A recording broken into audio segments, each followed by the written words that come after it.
Normal way before you get home. Anyone with those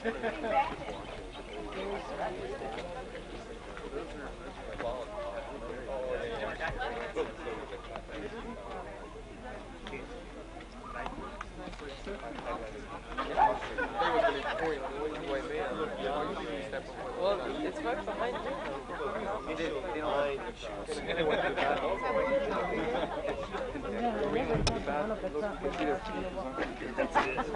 Out of my ass in the truck and I don't. What, you watch it? Yeah, right. Huh? First one that you going? Anybody want sausage McMuffin? I only have one. Mr. Light? Nick! Still hot! On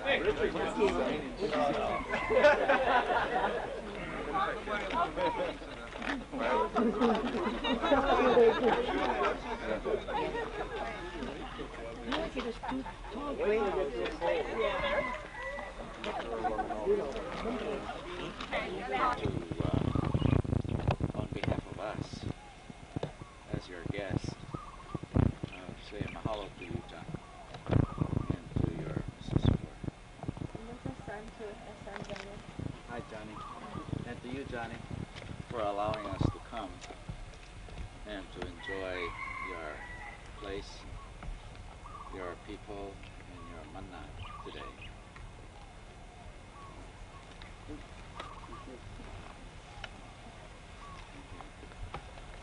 So, on behalf of all of us, please accept us for who we are. We're embarked on a very special event, something that has not occurred in your lives before, at least in your careers before. And I must also say, in my own life, because this is a new experience for me today too. I'm supposed to be an expert on Hawaiian culture and things like that, which means I'm supposed to have been every place, everywhere, except Waipi'o Valley. So I come with you today with, this is really the best time for me, and I hope it's the best time for you to experience what we're going to experience today.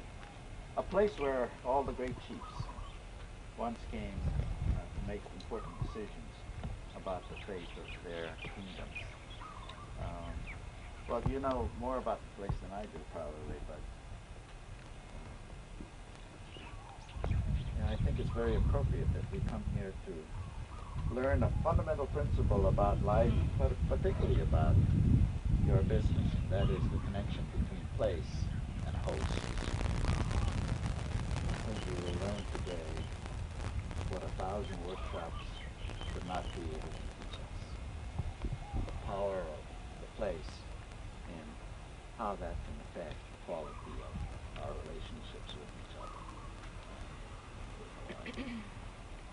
So, since this is such a special event, we're going to ask Brother John to come and pull it for us in the language of this land, so that we can go and come in peace and safety, and in love and aloha.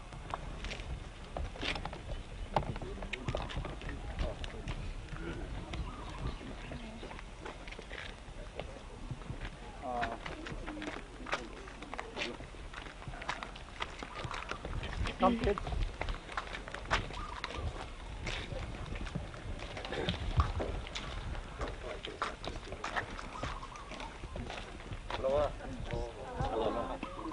I think you've seen them on your brochures, on the brochures there. And we'll be ending up at this place after we make a short stop down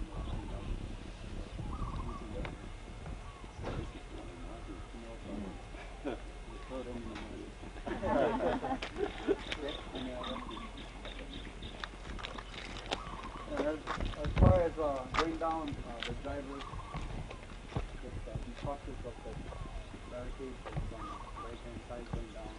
There's outer wall on the left, and so you guys are afraid of heights. just look the opposite way. Any other questions? Close your eyes. Go down. We're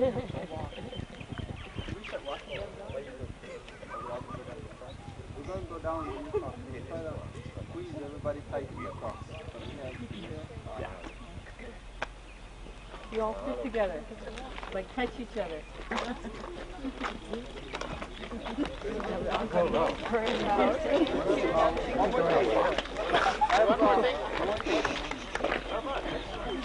Jump in the back of the truck.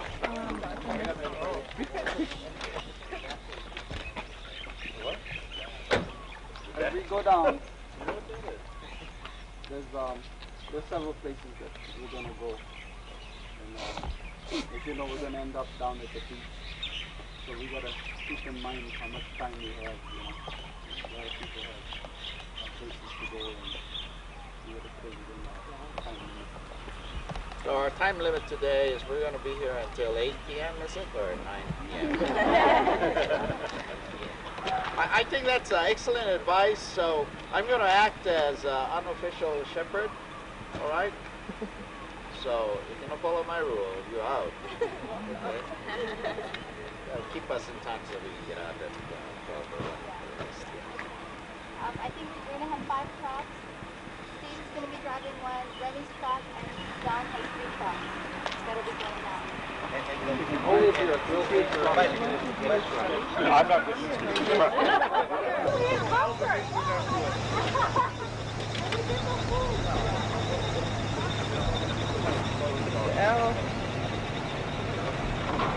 Nice drop. With Nancy. I'm going down already. All right, let's go. Let's go first.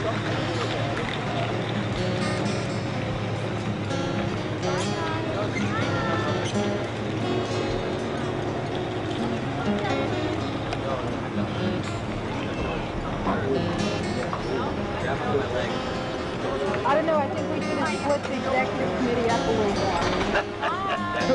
Good on you. All 3 of them. It can't be.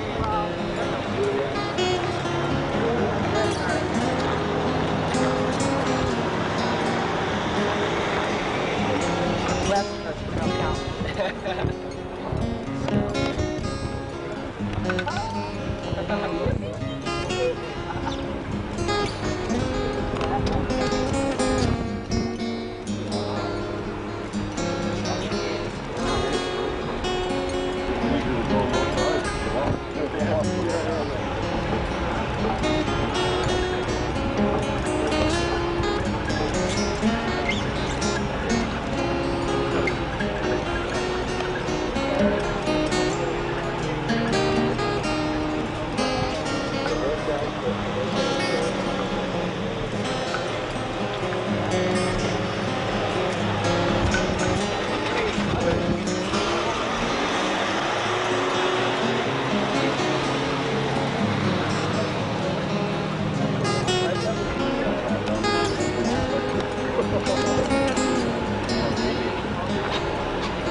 People live down there.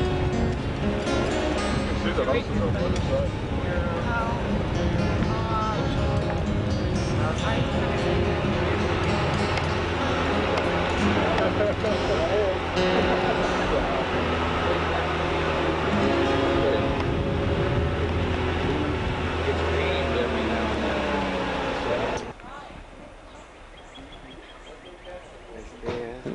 This is on my property. It's approximately 2.5 acres.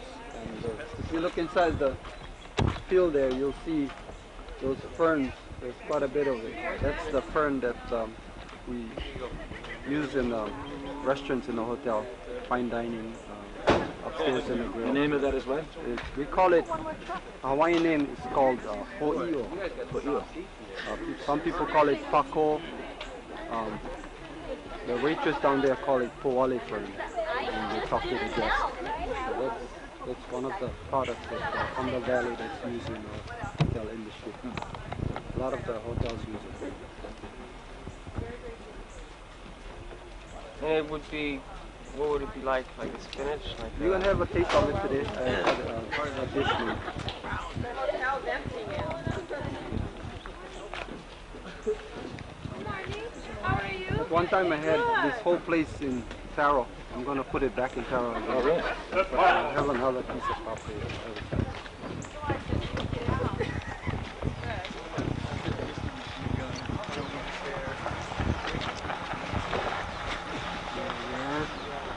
We're getting out here now. Are we getting out here?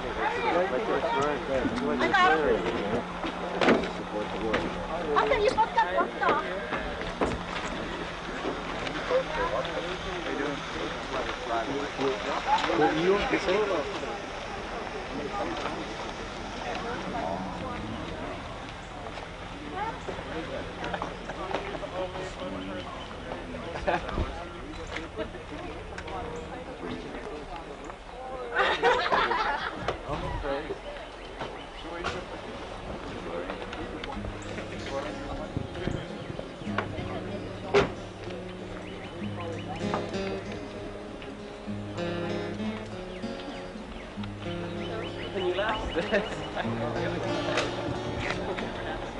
No, you can't have it. You better hurry up and get in there. He said last time the door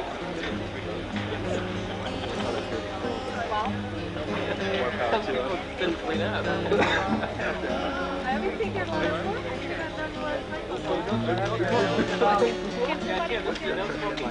Next rally.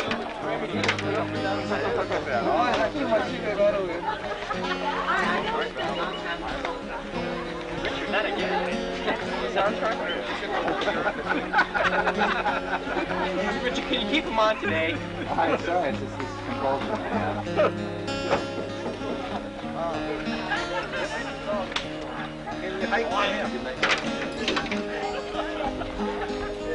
Hey,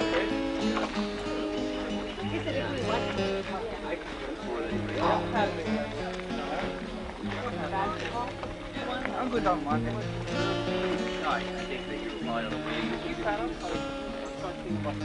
First of all, the glass structure you see on the bottom is a tea house. And that tea house was built way back in the 60s. What they planned was to open up a restaurant, but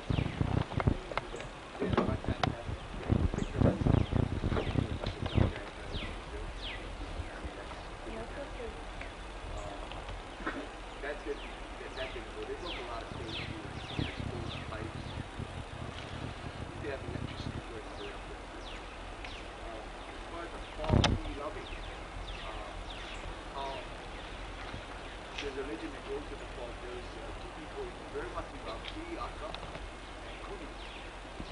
What happened was they were, she was of royalty, he wasn't. They were forbidden to get married. She climbed up to the top of the valley, started crying from the two waterfalls. He turned himself into a rock to receive her at the bottom. That's as much as I know about the falls. There's also falls on this side. You got Kanahele. Kanahele is the one furthest back. I think that's the one that the legend of the shark boy. Everybody knows the legend about the shark boy. No. No? No. No? Don't assume anything.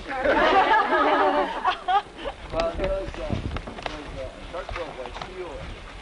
The people of Waipi'o, the community in Waipi'o, started losing their children. What happened was he started, as he got older, he started having a crave for human beings. So what he did was he had an escape route where he would dive into there, and there's a tunnel that tunnels out into the ocean. That's how he would escape. So I don't know the real details about that, but that's how the legend goes. Have they caught him yet? No. He worked Stay away from the water. by day. They caught him. They caught him with a crossed edge. They caught him with a crossed edge. What happened is Come, kid. Come. see what happened. They actually have a beautiful girl down there, you know. He always looked for a beautiful girl. They were the best. They all live up there well. Now I knew they used to have many houses. So he walked, the pretty girl walked come down. And he asked, hey, where you going? The girl said, oh, they going swimming. So he looked the pretty one. So what he do? He go down, follow the way how he say. You know, he go down, you know, all the girls taking out, swimming down there. So he pick up, every time he pick up one video. And then all of a sudden, the people, the people living down here, every time, they lose a couple of girls. And then he's half shark and half human. He has a shark mouth like that. He always cover himself, jacket, so people cannot recognize. So at one time, the people are kind of, really efficiently, how come he always, cover his back? Does he take off cold or whatever, So they caught him, all of a sudden they caught him, they see him going in the water, and what they do, they put a cross there down there, so they caught him. That's bad. Well, let me see your jacket.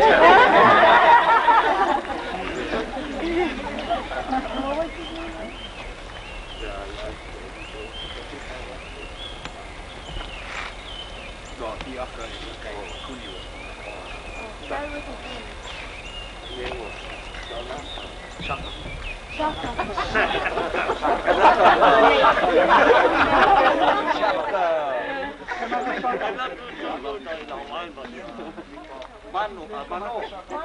Right, Mano is shot. Yeah, Mano.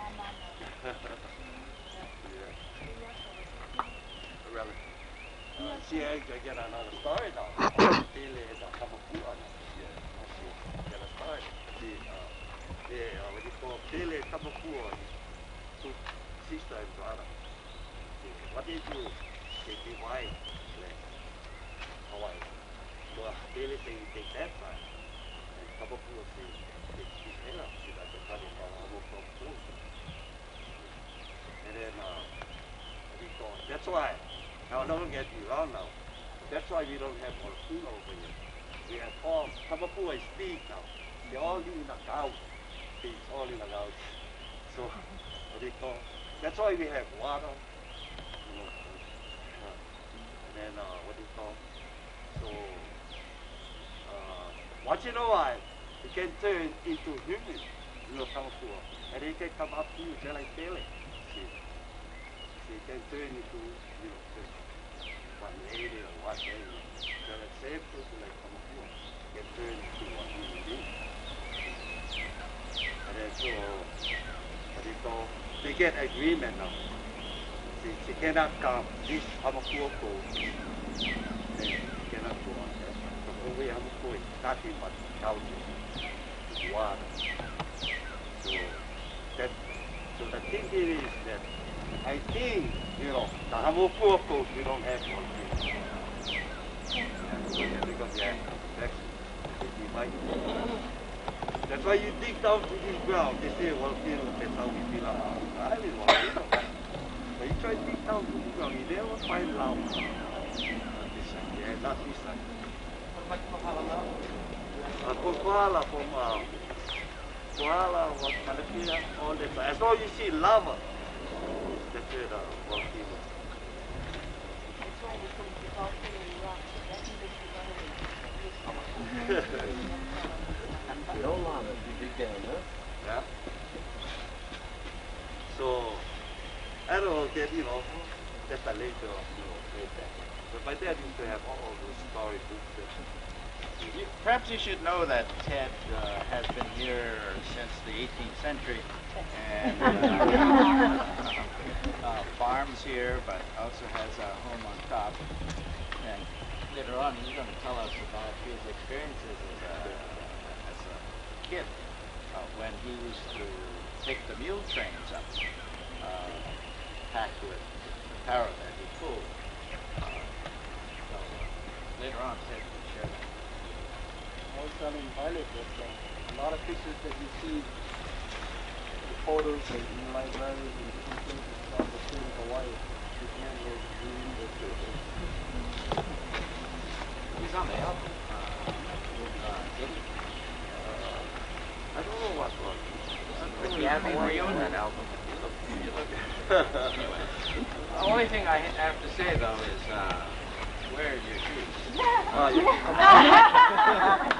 I know. They say you don't step in my body, they will see you. And then you be the Waipi'o. If you look real close against the valley wall, right behind the falls, you see some indentation. What it is a Waipi'o ditch, which is a ditch that was dug way out back in the early 1900s by Chinese. They tunneled through the valley. And they made a tunnel, I think it stretches about 7 miles. Yeah. And it comes out and it feeds the plantation with water. The sugar plantation, that was their main source of water for the people along this coast. This valley never went dry. Way back in Kamehameha time or whatever, people from Kauai come all the way over here to get food because Obia was a place that never went dry and they always had food. So this was a very, very important place for the white people. But that ditch was dug out by Chinese, and if you go in that ditch, and I've done it before, with a canoe, it's about 8 feet wide, about 10 feet high, and every so often you find a great big hole. That's where they used to dump it out because it was too far to take it all the way back, right? The dirt. So they have a great big hole in the wall and dump the dirt out. But that was the main source of water for the people. Just for the water. I mean, the engineering of that is unreal because the water just flows just steady. They didn't have no translator.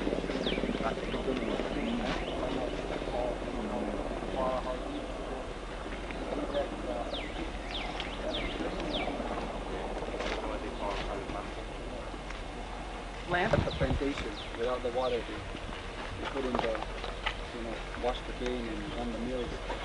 And like he mentioned about, we came from other islands. If you read, I think Violet pretty much knows all the information about when they had the drought. Remember? Oh, in 1946. I think way before that. Like there was three major times where this place had gone, and that's when the population decreased. Okay. As far as that great drought that we had in the state of Hawaii, talking about the whole state, things practically started to become a desert. Waipi'o is the only place recorded in history that never ran out of water. It's a history that we can really keep in mind. So this valley is very dry, and a lot of the water in these valleys, artisanal, it's just springs. I mean, it can be dry in the back of Waimea, but the water will never stop. It's so unusual, it's so hard to explain. So John, it's its own, here in the valley, it's its own ecosystem, if you will. Yeah. Yeah. Is that what it is? If you ever ran out of water for people to drink up on top in different communities up there, this is the place where they would draw water from. Because it's a source and the water's so clean. Oh, like a big terrarium. Isn't it? Yeah. Those are drinking water mostly. Because how much does it rain here compared to Hilo? No, Hilo is a lot Lot more, right? So it's all coming from under. Dad, you So got the underwater anything spring. about the old rice mills that was here? Yeah. What side of the river? On the right, on this side. On the Hilo side. Yeah, Hilo side. They're all beaches here. Yeah, these are their old beaches. I remember on the old rice mill and stuff. So you never seen the cement slab from the mill? They still have. Yeah. They still have. So the rice was grown here until what year? Yeah, maybe in 18, no? I don't What? know. I don't know. Maybe in 18. 1800. Yeah, 100. Well, we know that the rice industry in Hawaii began about the 1860s, reached its peak about the 1880s, so gradually declined after 1900. And the people responsible, of course, for the rice industry were their They came from China. My grandfather came from China. He's one of the, I think we had seven aristocratic Chinese. Yeah, Mr. Chan,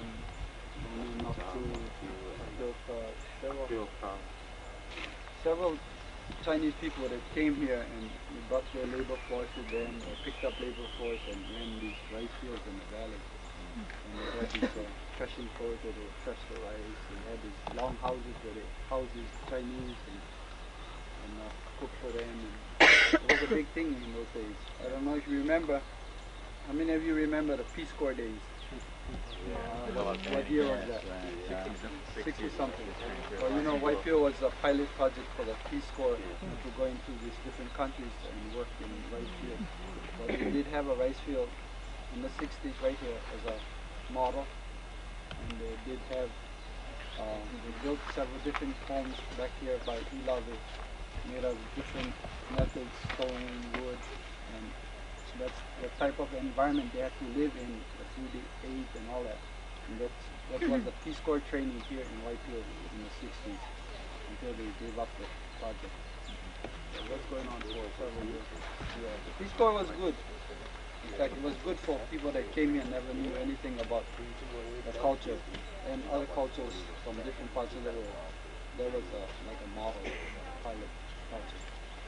If I might add just a little footnote here, John and Ted really represent this wonderful mix of cultures. The first real mix, apart from the haole, was the Chinese-Hawaiian mix. And that came about after the earliest Chinese laborers came and left the plantations and got into rice. And so one of the amazing things about the history of this valley, as with many others, is how Hawaiians and Chinese got together and replaced the traditional rice taro culture with a new culture, the overlay of a rice culture. And the products of that are here talking with us today. John, you're half. My father was Portuguese. He worked in Pearl Harbor. And then my mother happened to go over there, and that's how they met. And came back into Waipi'o and lived here many years. So he was my father. Yeah. But you're a quarter Chinese? Or? I'm quarter Chinese. I'm quarter, well actually I'm 1/3, I think. Hawaiian, Chinese, Portuguese. I have three races. My dad is pure Portuguese, so I have more Portuguese. And Ted, you're... Father is still Chinese. Yeah, I think I don't know, but So, yeah. My dad is Hawaiian. Kai Kua Kiwi. Kai Kua Kiwi. Wow. That's, I tell you about that name. That name is many, you know. Kai Kua Kiwi. Very many. See, they say that name is, but don't get me wrong. That's what the Hawaiians say. That's a Ali'i name. That's what they say. You know, everything Kai from the ocean, Ali is from the ocean, the side, up. That's where they prepare the food and eat all in one. So, my name is very big meaning. Kind of from where is the back. See, like now I work in the Waipi'o. I work in the back of the valley.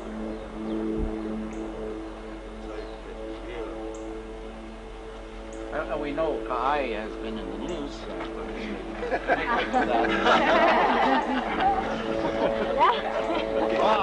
sorry.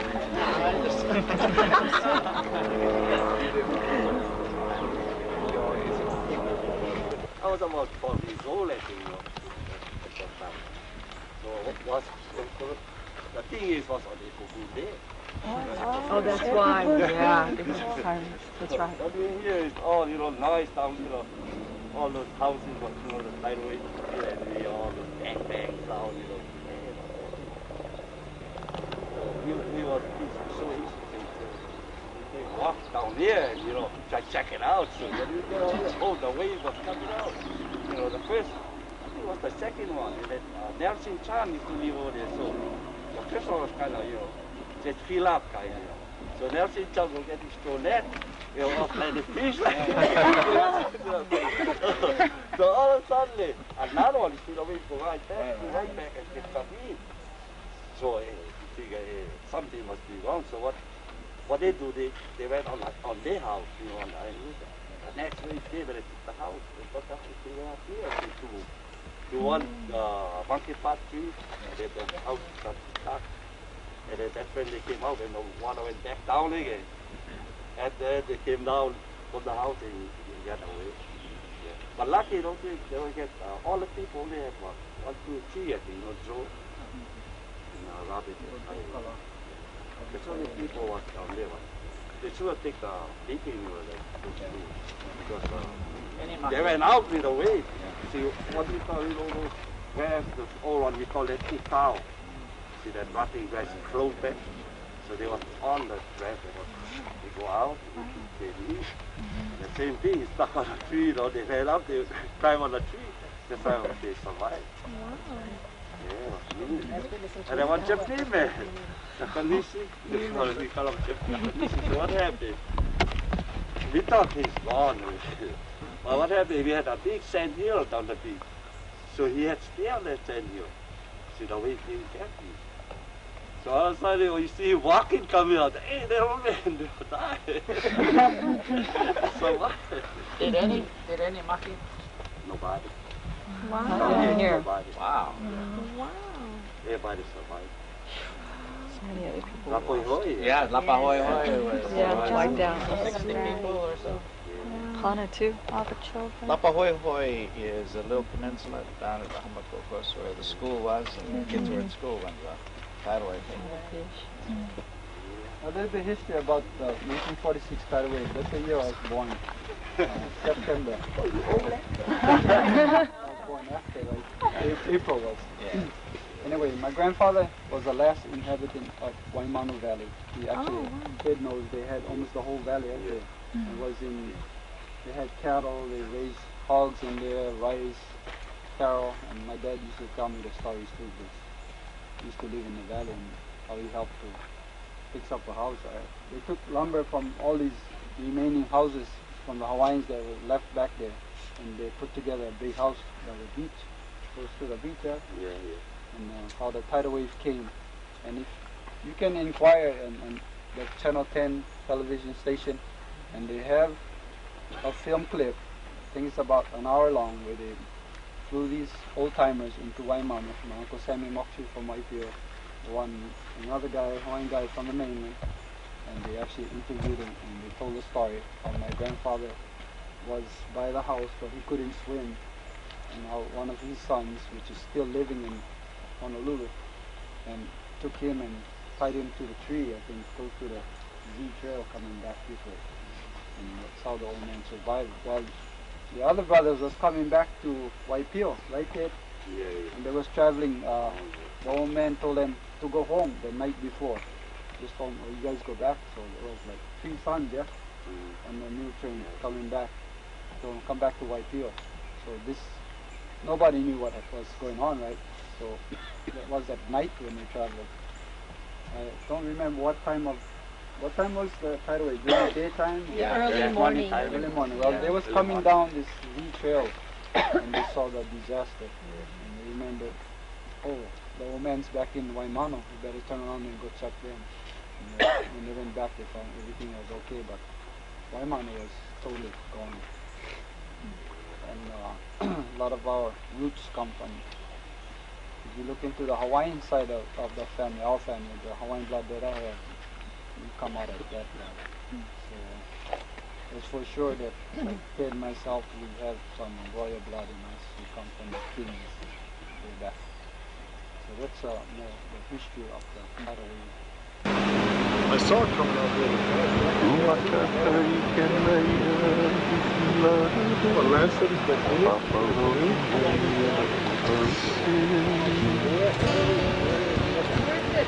I don't know. No idea.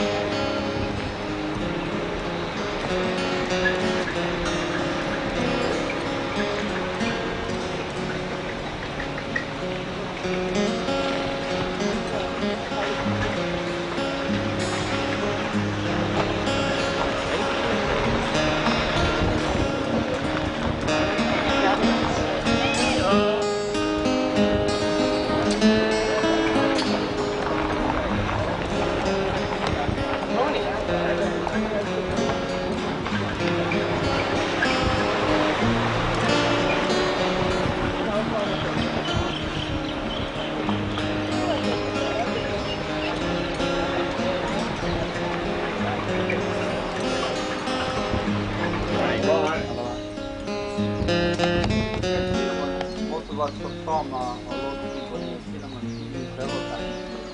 These reporters come down here and come and do an interview with them. Oh, I get people come from all over the world. I didn't pay a penny advertising the place.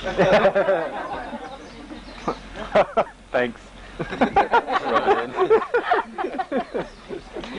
Good occupancy too. Easy to figure out. How many yards you got? How many yards? How many yards? 5 rooms. Go ahead. I know you're dying. What's your average rate? No, I know. At one time, we had one corporation down here on Waipi'o Valley. We did one corporation. So we built up one factory over there. They get the building over there, but didn't complete. All the funds. What you are trying to do? The middleman always take the money. So we plan to make our own factory. So we don't get the farmer, and then what we make for the farmer. And then after that, we have big plan. Now I'm talking about the dad. The dad had a big plan. So after that, say that we sell shares. You see, anybody can come in, sell shares. In all the plan we have, but didn't come through. That's away. So nobody else, the farmers like run the business. So we get stuck. So I'm the very one lost because I'm the guy who brought down all the material. We don't get paid now. What we do, we keep working. But the full factory run, that's when we get paid. It is true. So we all jam. Yeah. But the father is very, he taught me planning, the great part. About Japan, how business goes. And he said some days, all come true what he said. But then, he said some days tariff will be very important. They will make can, oil, flour, all those things. And look now what happened, what he told us. That's true. He said now they're talking about flour now, tariff flour. And he told us too about tariff flour. He said tariff flour, you have to have a white tariff. We call it kululu. Kululu tariff. That's what the tariff they use for the leaf for lau lau.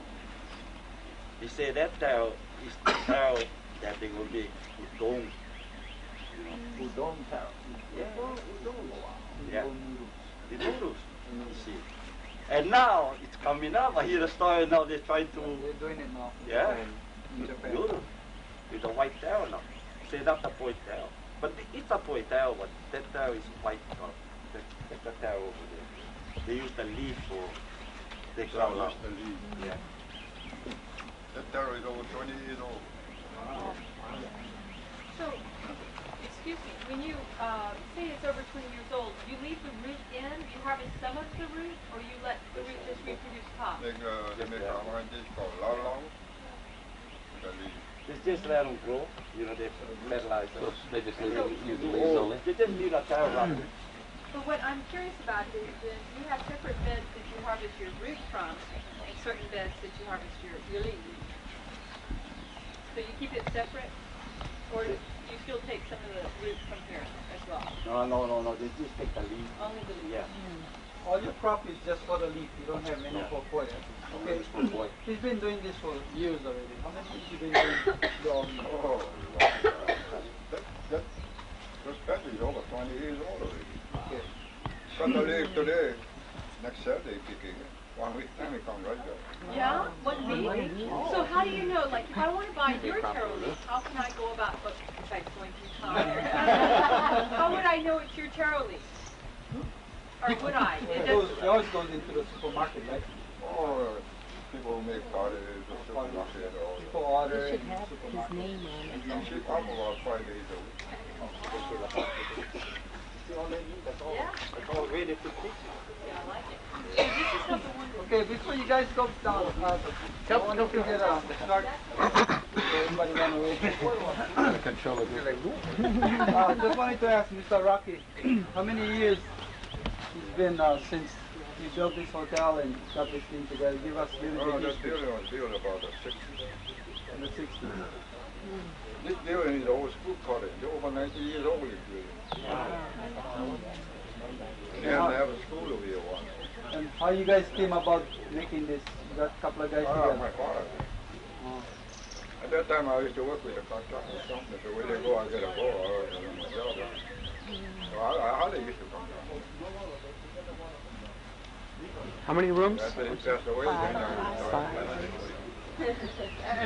And in case there's an overflow at the Ritz-Carlton, how much is it over here a night?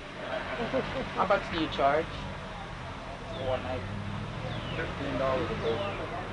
In the first How many people in one room? Three room with double bed, 1 room, 1 single, 1 room, 2 single. 25 rooms here. I got 2 kitchens downstairs. And that's about the only place you get a running toilet. On the whole valley. On the place has a running toilet, showers.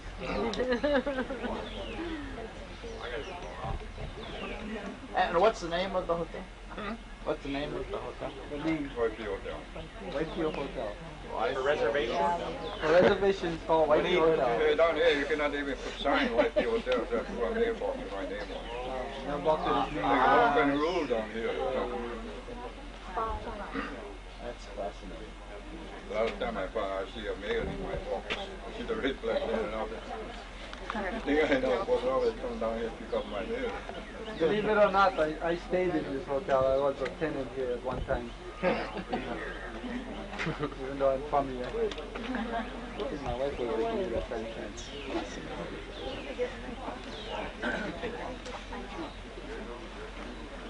How many acres you got all together? My own.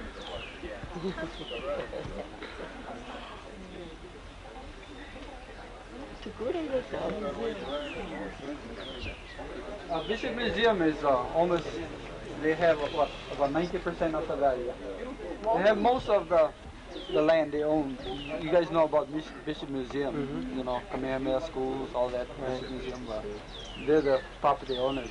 I think Valley had some information in the packet about the Bishop Museum, how they got ownership into this valley. Actually, Charles Bishop, who was married to Princess Bernice Pauahi, who was the founder of Bishop Estate and the Kamehameha Schools, purchased land here. And that land was then entrusted to the Bishop Museum for funding its operations over time. And that's how the museum was. And for a long time, the museum just neglected terribly its lands and the administration of those lands here, and treated the farmers here absolutely bad.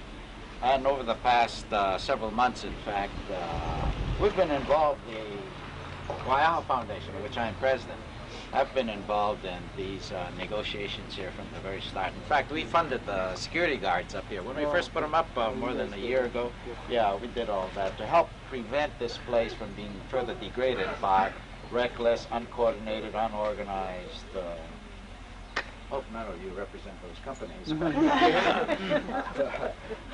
Bring visitors down here and running roughshod over the place. So that was one of my questions earlier over there. You know, I talked about being its own ecosystem. We want to destroy what we have here, preserve it, and what's to keep that from happening, and being purchased by the wrong people, and have any of these things be jeopardized. Yeah, that's precisely our concern, and we've been involved with the farmers here over the past, well, at least 2 years or so, and the museum has finally worked out, I think, fairly satisfactory lease arrangements with the farmers here. You know, up until recently, it was all month to month here. So you can see how much inattention was paid to the situation. Yeah. But the main problem, I think, is how do you keep the place as is, and yet still accommodate the people who want to visit the place.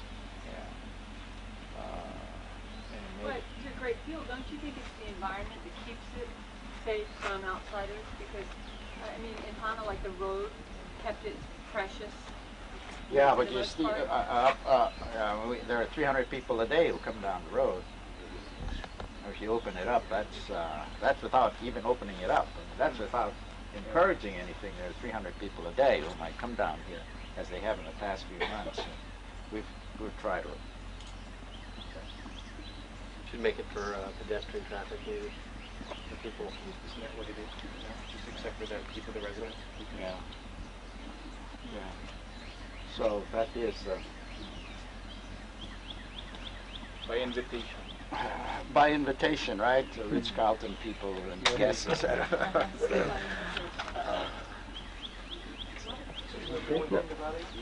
This particular pack. Yeah, this is Kuli over there. Kuli. Yeah, Pa'akawaha means shut up. okay. This is we call this the Pululu tail. That's a tail of the Pululu. First thing, I go down there and get the plate. Don't get your feet dirty now. Ma'a, really? Ma'a. Ma'a. When he says ma'a, it means he's a customer. Ma'a. Oh, he's used to it. Ma'a.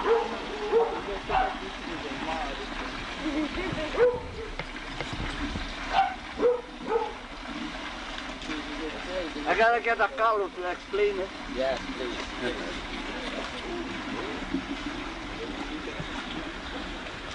This is Pululu tail.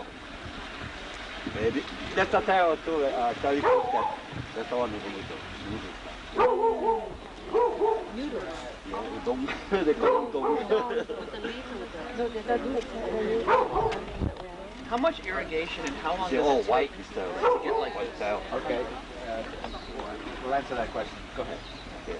That's a tail on plain to the people that they would try to make it go. You hear this, folks? Come.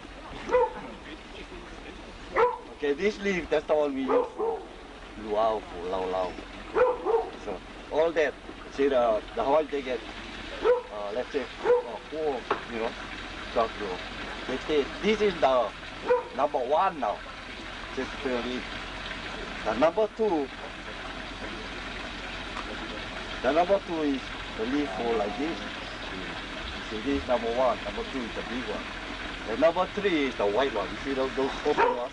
That's number 3. The white one. Yeah, no, the leaf will open. I put it here. Yeah, number 1, the number 1, number 2, number 3. You see, luau leaf. This is the best one of the luau leaf. Number 1. Yeah, number 1. Okay, number 2 is good too. Just fold like this. Now number 2, you see, I don't know if you take those things, the leaf just, that is all okay. It's all number 3 now. You just fold like this. You see, number 3. That is number 3. They can use that for luau too. You see, okay? The other thing is this stand here. The Hawaiian can use this stand too. They use this too. What they do, they peel over here. And we call this haha. You see, take it out while you eat. Just like luau. They can eat. You see, the Hawaiian, they know everything. They eat everything. Yeah? You see, when they cook this, you know what they do with the ili?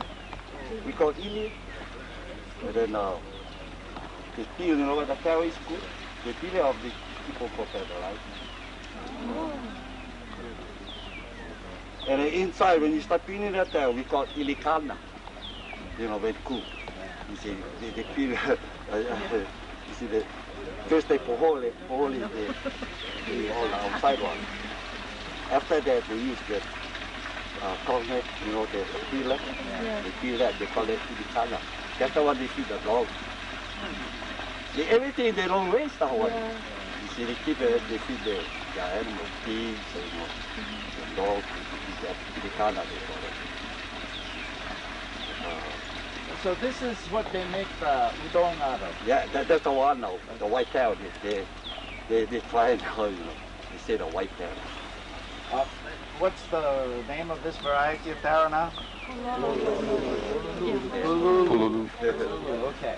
Will you answer his question about the length of time it takes to grow and mature a taro like this? And the amount of irrigation it takes, just because I see the water down there. Yeah, like this taro, you just let them grow. Yeah, because it's not for taro, we don't use for taro. For taro, they just use for the how long? This, see when you see they cut that for luau leaf, see all that?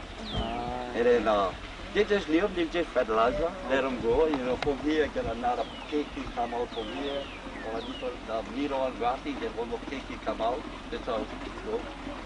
So for this purpose, it stays there? Yeah, stay there. Yeah. Now, but for... they can use for poi too, you know. Yeah, but for a poi taro, how long? For 14 months. 14 months. And then they have 24 months too, you know. Get a, wow. Right? Get a 24-month taro. Right, 2 years. They can live. But we don't plan those kind of taro. We don't plan that kind of too long. Okay. The question too about the water, it constantly is flowing. No, that's not a thing though. Like this, you can constantly let them flow. But a poi taro, different story again. You cannot let them go like this. Okay. We have to dry the fat. We pour all the low here, that's called. And we take everything, we level up, and we dry the fat. And you're going to tell us more about this. Yeah. The outside I get taro. So please don't. I mean, be patient. We're going to learn all about this in time. Yeah. Okay. Any other questions about this? The only thing you use this for is just the leaf. The taro now they're trying to make noodles. You say that's 20 years old there? See, I don't know, maybe don't have. 20-year-old plant. Don't have. They just drop and leave them go, and the cake come out from the same time. That was the original one. What they do, they fertilize them. Dr. Kanahele, yes. One thing that's interesting with this taro that they're making the noodle out of, and like they were saying, the flour, is that there's quite a few people in the world that have an intolerance to the gluten in flour. And so this is becoming a worldwide product. Just like people have a milk intolerance, they can't eat flour. And so they're taking the taro that has a lower gluten content and making flour out of that, and people can digest that. I'm impressed by that. Brad.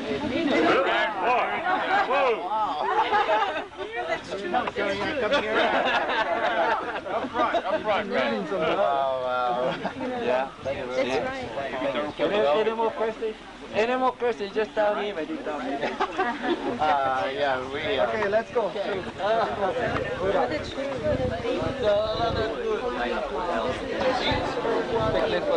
And then you can also another patch. digest. They also like that. That's why New York doctor does not recommend forward because they don't want to keep it so.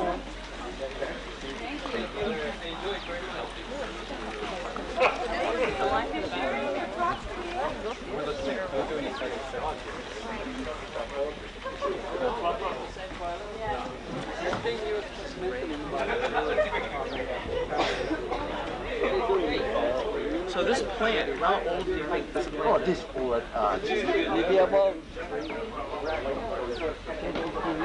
This plant? yeah. Because what they do, what the plant rotting, come rotting, KPA, we call it, come up, start growing, rotting. It rots and falls off. Yeah. So this does this serve as its own fertilizer as it rots They and falls fertilize off? it too. When they dry them, they go fertilizer and improve again, grow. Is this more like a... Is it good to find? Oh yeah, no, but not wrong. It's yellow, right? So what they do, they promote The market. Market. Yeah, the thin. Yeah.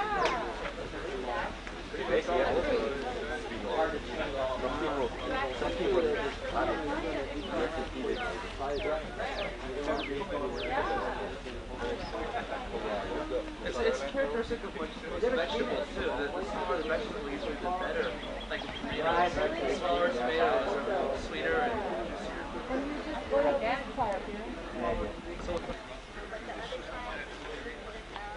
Also talking out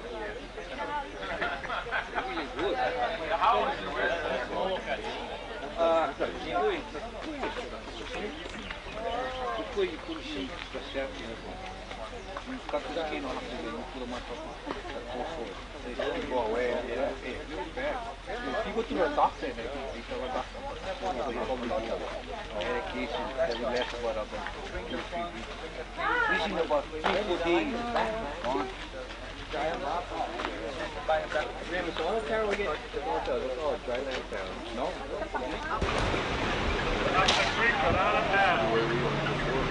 This is all great for pricking ferns all in here.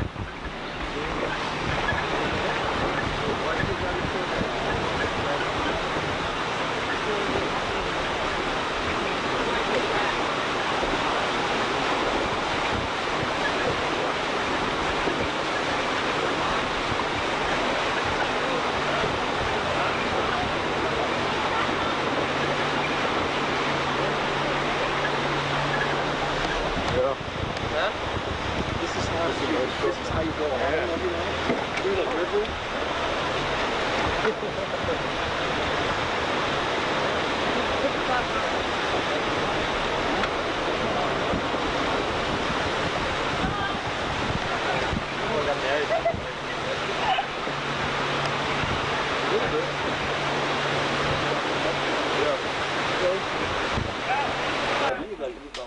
Yeah, some of them were giant. One time I took some people that was big and tough. Umbrella, yeah, they don't get wet. Yeah. Okay, that's all. Shall we go? Watch the barbed wire. I'm ready. Yeah. Try it out.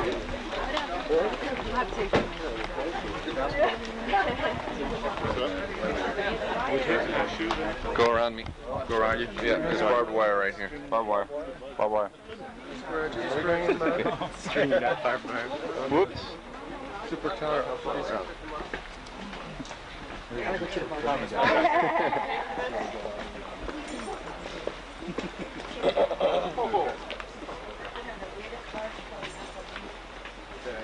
Oh, thank you for that. Warning you now. Bugs you never saw in your life. Over here. Yeah, in the patch. Richard's going up, boy. Okay. Oh, very good.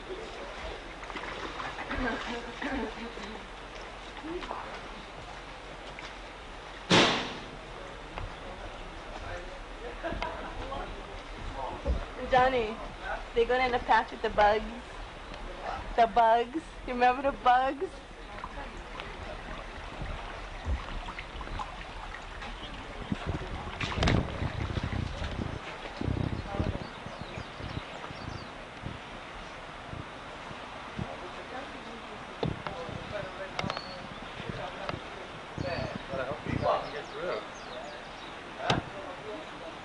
again, Johnny. Hey, Lance, you have Tavis. That's no fair. He can get through on Monday. Yeah. These one, huh? Johnny, you can get the key. Yeah, it's cool.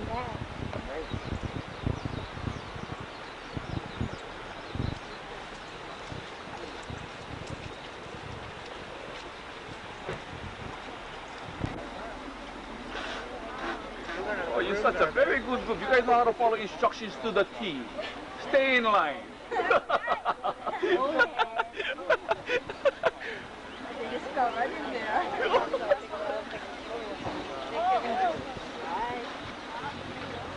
Ja, wat nog in Kamoto? Huh? Oh.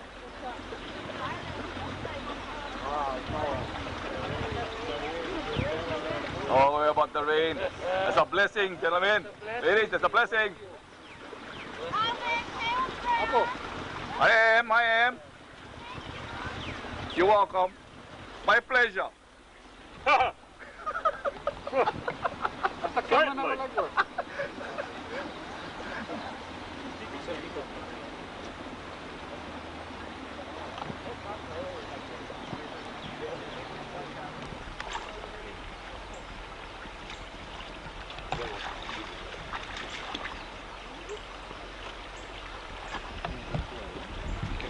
Oh, that's a big one. Good one.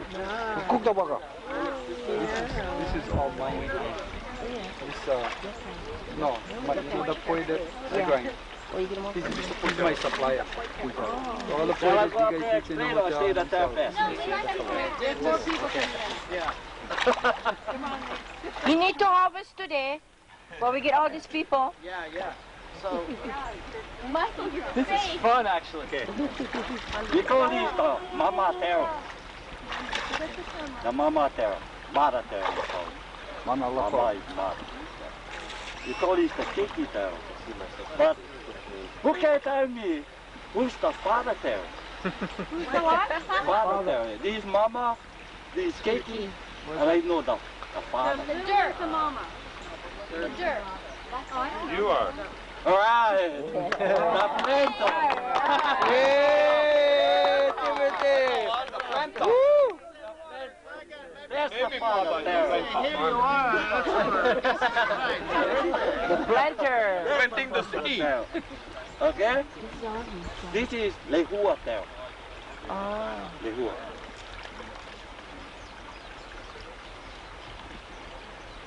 People tell me, how can I get big tail? I tell them, go according to the moon. So you plant by full moon then?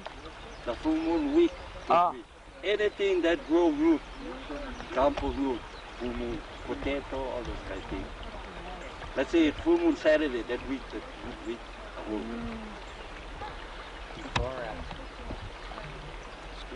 Okay, this is the mother taro. See, the Hawaiians before, way back, they don't have bags. You see, what they do, they pull that taro, and they broke this top, and then they broke that, they put it together, and they tied it up like this. And then they take it home, the taro, to, what do you call, make their poi. Oh. But I have another stick, we call that, what do you call, we call that mamaka. That's the one we use for pork and get that taro out, to soften it up, the root. With the root. For me, I don't use like a tough hand so far. I don't use it so far. Yeah, I'm going to show you. This leaf, this can eat too, but most people they don't eat because what do you call it? The color is different, but when you cook only the water is red.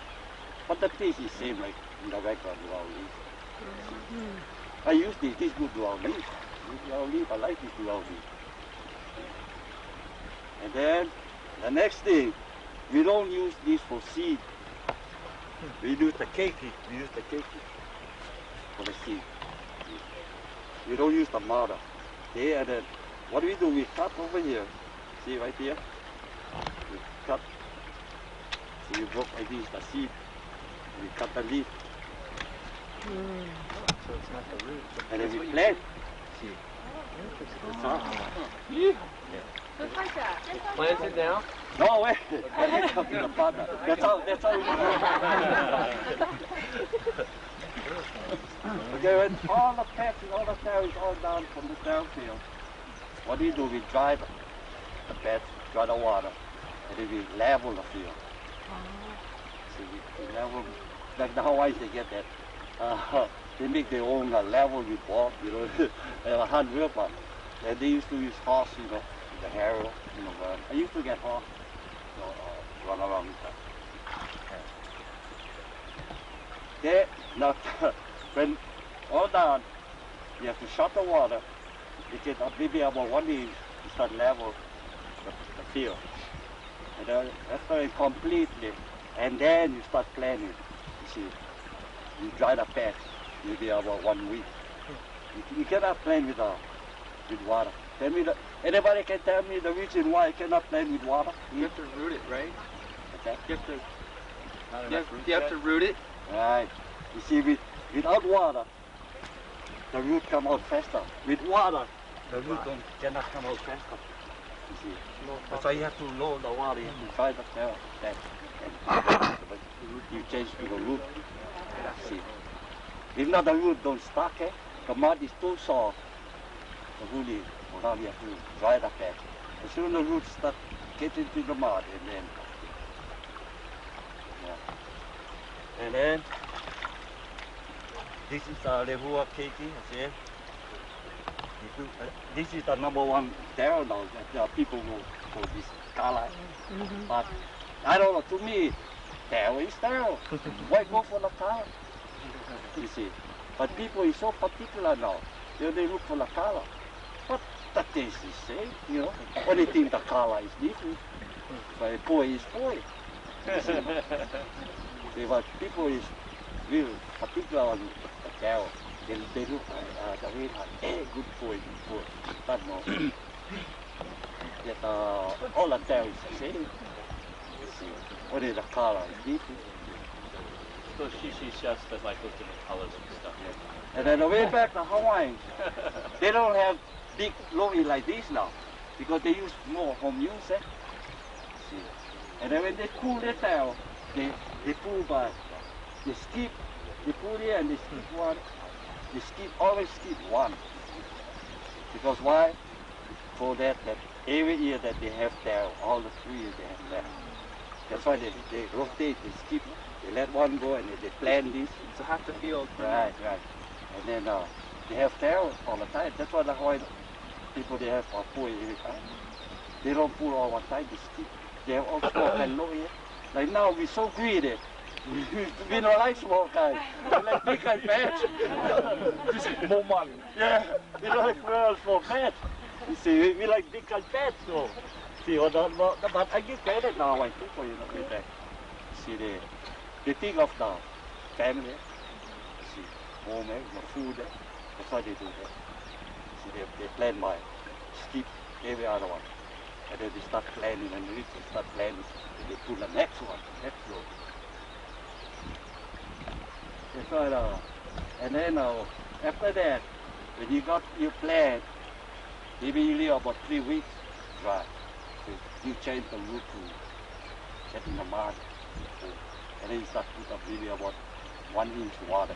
I just let the water, and about 4 months, all the leaves come out now. All start shooting out.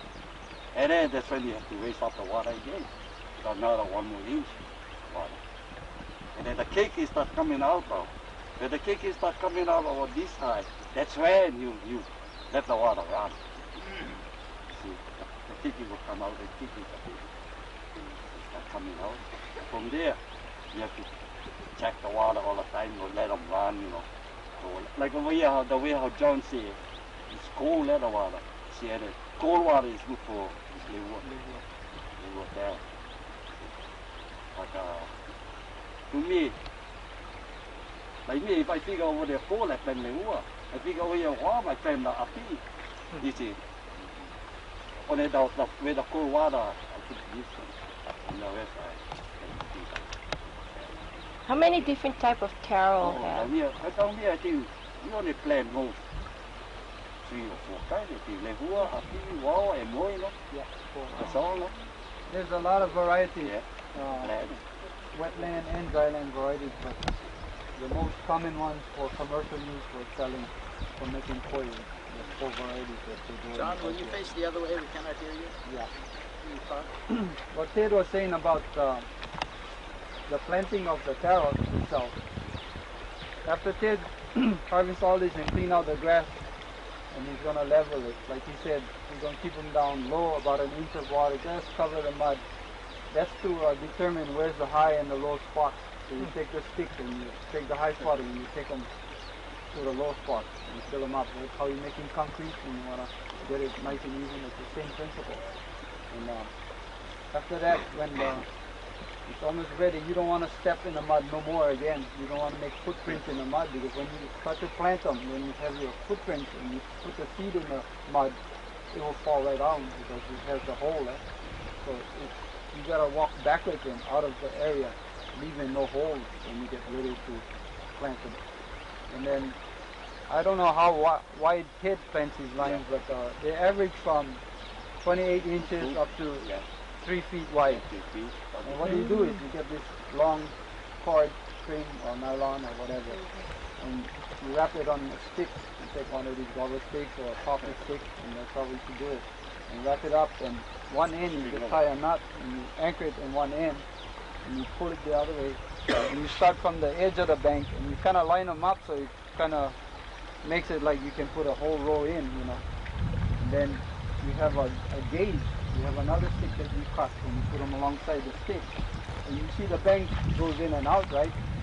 So it's not really straight. So what you got to do is, if you poke the stick here, you put the gauge here and you move the string over to the next row that you're going to lay and you're going to plant. So if the bank curves, you got to extend the string further. But keep in mind, there's the hole where you had it in.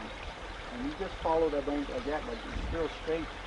And then Ted will tell you it's hard work to plant the row because it's hard on your back, because like he got to go across this way and to the end, and probably take about 60 to 70 seeds to go across, and you got to pack all that in your hand. And you got to bend down one at a time, and you got to cross your feet evenly when you plant. Every step one seed. Every step is one seed you put down, and that's how you line Every them step up. you go, you put one seed. So it's very critical. The first row that you plant, you gotta also have a gauge where you space that first row. And then as you're planting the rest of the rows, you set your string. You look down the line like that, and you eyeball it, because you're not going to measure every seed through the whole path, right? So you gotta look this way, and you gotta look the other way. So when you look both ways, it's diagonal and it's nice and straight, so you have them all even. So it's really an art. It takes years to do it. How I need particulars here. Yeah, Very particular. When you see people plant like this, when you see the way how John says the line, you know, go this way. That's what you call good tail planter. You see they put one seed like this. See, like me I plant like this here. I put one here, and then I put one here. See, and the next one over here I put like this, see? Right here. One closed and one white. And then what the reason, you know, John say why, you know, the line. Like me, I plant like this. So why the reason is for the water. You see, when the water hit this, it come and it hit this. Let's say here the other seed. See, the water circulate angle. So all the sideways. You see, so the water, you know, catch all the plant, don't go one way. If the water bang this, curve and hit the other. You see. You don't plant like this straight, like me I plant the old Hawaiian way. You see, one year, some people they just plant all straight way, like, but you plant straight way, that's good, you see. You have to go angle. So when you look from the road, people always look at what's happening. You know, either way you look, the line. We play in this way, but when you look on the side, the label. Then I say, hey, that guy is real cow farmer. So, to some degree, as a farmer, the appearance of the field area, the pride you take in that is a big deal. Yeah. It's not just planting the cow, it's what you put into the cow. And I don't put fertilizer on my cow. Organic. Water. You see this place is big on this stuff. What are they? Crayfish. Do they bite you? See what they do? They dig all the mud all on the side now of the tail. And then they start eating from here. You see. And then the tail comes running. And then after that they start climbing over here. And then they start biting all by this thing. That's the sweet part they did. You know, they start fighting and then the tail starts to stamp, you know, some what they kind of so it is okay. So how you get rid of them? You don't. Well, the only way, what you do, I try to patch it. But if I like, you gotta come in here and catch them. But you want to take these back in the tail patch or what?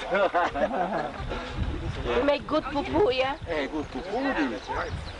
See what I do? I take all, I put the peel over there, I peel off this. And then you use it. Oh, you want to stay like around the side? Looks like lobster tail. Yeah. So you're going to invite us into that Lo'i now, right? Okay. Yes. Come on in, folks. Everybody want volunteer for me. Great guys. Come on, Steve. Get in that mud. Oh. All right, Stevie. Yes, it's right. Yes, it's right. Get enough corn. Cookie for extra fluid. Florida. Florida. Aida. Florida. Aida.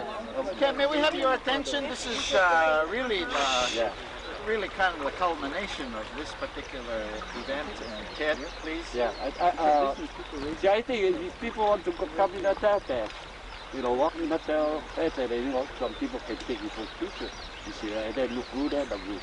Okay, so please don't pull any taro though. Yeah, just walk in the tail patch. This is for one people, but I'll get shoot. Okay, watch out. Huh? What's up? Down all you.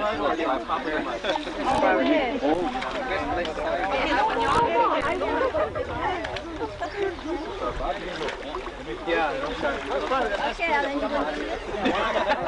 John, you want to go in? I'll take your picture. I gotta take a picture first. Let's get in the water. Oh, hey, Hey, all right. Olivia, how do you know you're supposed to stay right here?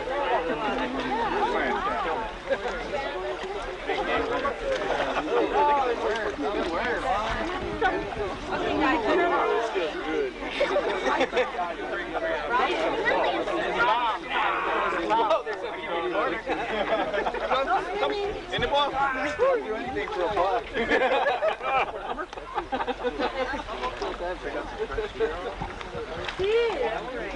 Come on, Brad.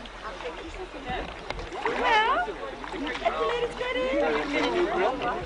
Come on, Gary. He's having a process.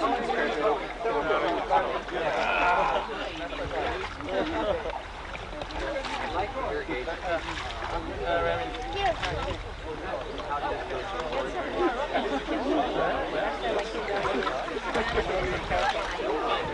All the farmers in my field. Rudy used to be down here harvesting on the trade.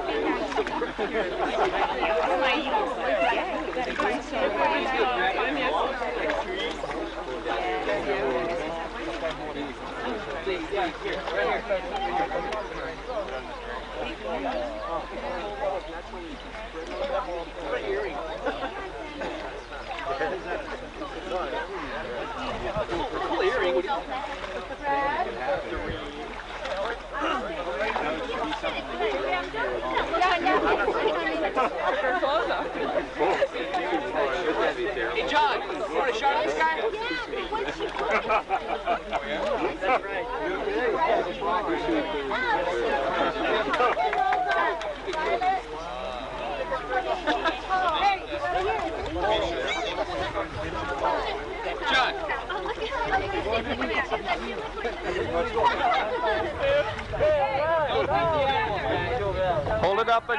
Hold it against Mike's shirt. It's blending in with your black shirt. Wait, now see, I lost it. No, you're wrong. Listen. Right finger. There's a little knob up there that says L for lock. Turn it into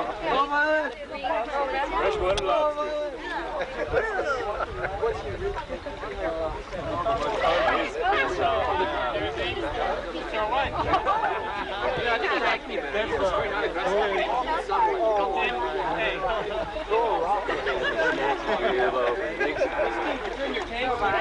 Yeah, I did.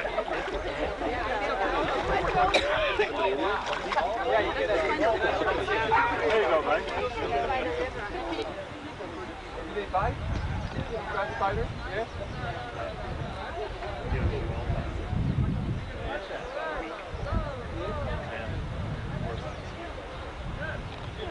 So tasty.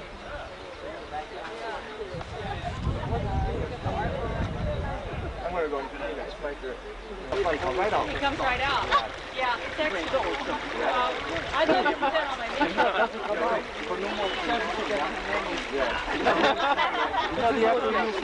Needle. Yeah, or toothpick. Yeah, toothpick. They're real tender and sweet. You're looking for the All the finishes along the side. Yeah, they go all on the side. I keep holes. They go get. Oh, they make big holes. My wife and I pushed up. We do them all out. Wow. How would you make it? I dare you. I bet you don't have Jack, come on in. Yeah, look. Come on, this is your favorite place, Joe Jack. All the way to the side. May not mean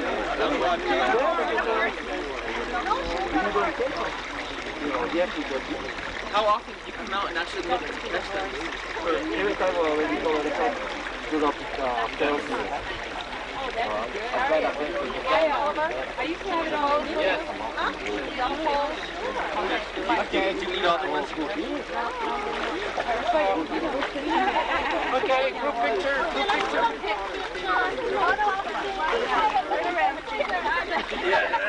Hold on to it.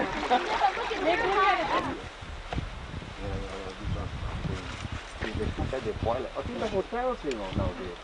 They take this. Yeah, the hotels. They cook that. What they do, they cook this, then they can have soup, and then they boil this just couple maybe, let's say maybe about 3-4 minutes, no? John. Yeah, maybe in the water, hot water. And you bring them out, and then what you call it, all depends what kind of food, soy or salt. And what you call, you put either shrimp or kamabuku, you know those kamabuku they put inside too. You know, I don't eat those native foods. Or you don't eat that. And then you can put onion inside, you know, or tomato, with the color. They're good, oh no. They taste raw. When you eat them raw, they taste a little bit like lecithin. Yeah, Any of you have ever tried lecithin? A little bit slimy too. Yeah. Like right now, I think they, you know, a lot of us eat raw because they get fungus. Good idea. Yeah. So we don't eat them brown. Always we put them in the hot water.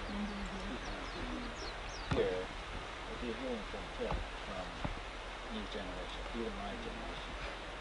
So We used to eat this. They are the Waipi'o people. They eat them raw, you know, the way I was here. They get a rib or lomi salmon. They don't want any, you know, leaf only, so they take place for ali. Small, eat the lomi salmon. And the opai, you know, shrimp, you know, in the river. And that, see, we have those other fish, we call it inana. You see, that's the keiki of the oopu. See, yeah, inana. Actually, iliko. You know what is iliko? Yeah. Small like that. Is that a mosquito fish? No. Just a baby of oopu, all kind of baby fish there. You see, most time they come out. See, the Hawaiian, they get one bird, ao. You see, white bird. They call it ao. See, the Hawaiian, when they hear the bird fly around and make that out, ah, they know at the season because they get choked. The bird eat too much, they get choked. That's